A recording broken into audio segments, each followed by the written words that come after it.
Well, just a short time ago, Defense Secretary James Mattis met with Senator John McCain amid growing questions about exactly how 4 American soldiers were killed in an ambush in Niger just 2 weeks ago. With me now, Alan West, retired Army Lieutenant Colonel and former Florida Congressman. Colonel West, before we get into that, I want to ask you, yesterday, John Kelly, General Kelly's address to the nation, sort of impromptu, but from the heart. What's your thoughts and your assessment on that?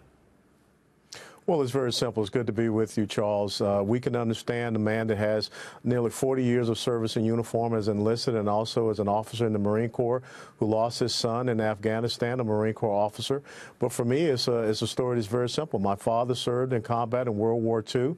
My older brother served as a Marine infantryman in Vietnam. My father-in-law, who we just buried in Arlington National Cemetery, 2 tours of duty, combat in Vietnam.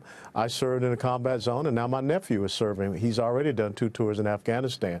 We all know what it means to serve this great nation, the sacrifice and the commitment. I think Abraham Lincoln called it the last great measure of devotion, and that's what we understand we're signing up for. We understand the consequences thereof.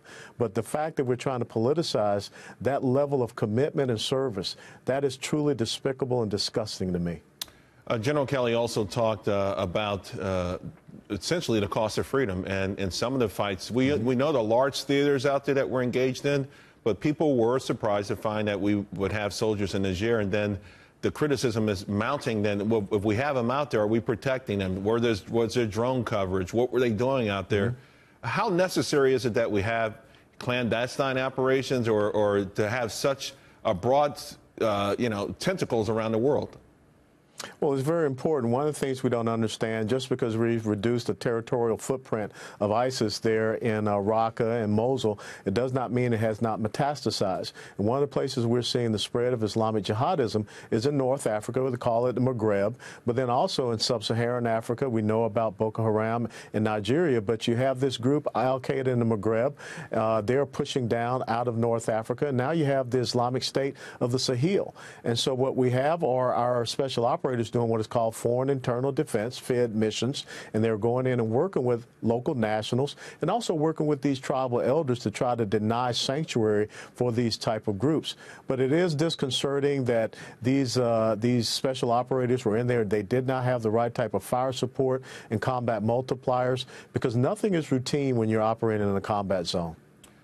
Is there a threat then that we get sucked in further? We go to Indochina as observers, and later on we're fighting a full-fledged war in Vietnam where we lose 50,000, 60,000 American soldiers. People are always concerned about that.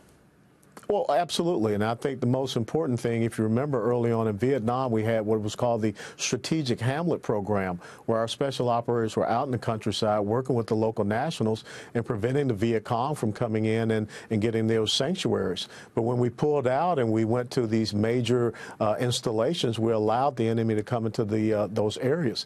I think one of the most important things, we have to stop playing whack-a-mole, and we have to be able to think about where the enemy is going to go next to try to establish themselves. Africa is going to be a very huge endeavor, because we see what's happening in North Africa, West Africa, and even over in East Africa with Al-Shabaab operating there as well. Before I let you go, sir, do you think the American public is starting to get it, the type of sacrifice that allows them to go to football games on the weekends? I would hope so, and that's one of the things that's very disconcerting about what these NFL players are doing, because they don't understand that the reason why the Star-Spangled Banner was written was because the soldiers that were defending Fort McHenry. Colonel West, thank you very much. Always appreciate you and your expertise and your patriotism.